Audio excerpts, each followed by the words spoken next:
नमस्कार दोस्तों। कटेहरी विधानसभा उपचुनाव में भारतीय जनता पार्टी के प्रत्याशी धर्मराज निषाद ने भारी बहुमत के साथ किला फतह कर लिया। जैसे ही जीत की आधिकारिक घोषणा हुई, समर्थक अपने अपने आका के समर्थन में ऐसे कसीदा पढ़ने लगे जैसे अगर वे ना होते तो बीजेपी के हालात कटेहरी से कुछ और होते।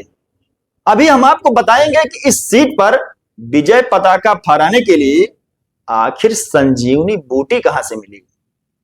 क्या निषाद वोटर ने जमकर ईवीएम मशीन के बटन को दबा दिया, या धर्मराज निषाद की स्वच्छ छवि और पहले से ही बनाई गई कटेहरी विधानसभा की जमीन ने आगुल खिला दिया।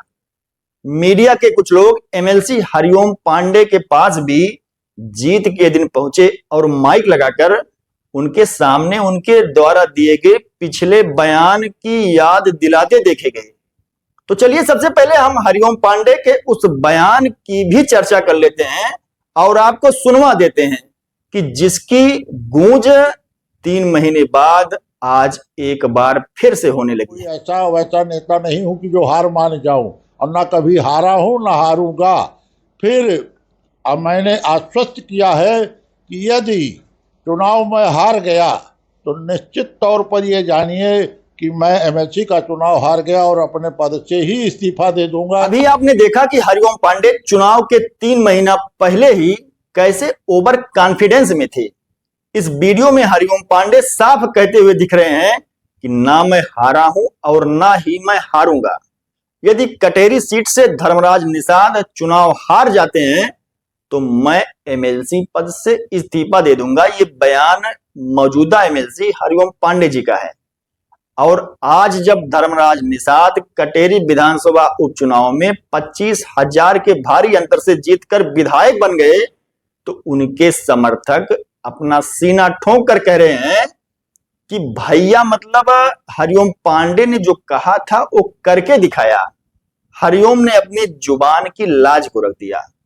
अब चलिए बात करते हैं कटेहरी विधानसभा की। तो यहां से धर्मराज निषाद बहुजन समाज पार्टी से लगातार 3 बार विधायक रह चुके हैं। मतलब वहां की जमीन पहले से ही तैयार है और यहां उनकी बिरादरी निषाद का गढ़ भी माना जाता है। मतलब धर्मराज का पल्ला वैसे ही भारी था। इसके अलावा ऐसा माना जाता है कि उपचुनाव अक्सर सत्ता पक्ष का ही होता है। ऐसा जानकार लोग जो राजनीतिक धुरंधर हैं वो ऐसा बताते हैं। दूसरे पहलू पर गौर करें तो इस जीत को अमली जामा पहनाने के लिए कई धुरंधर लगे हुए थे।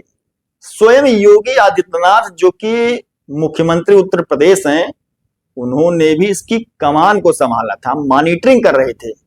कटेहरी विधानसभा से चुनाव लड़कर चंद ओर से पीछे रहे अवधेश द्विवेदी भी ब्राह्मण वोटरों को सहेजने में उन्होंने काफी भूमिका निभाया।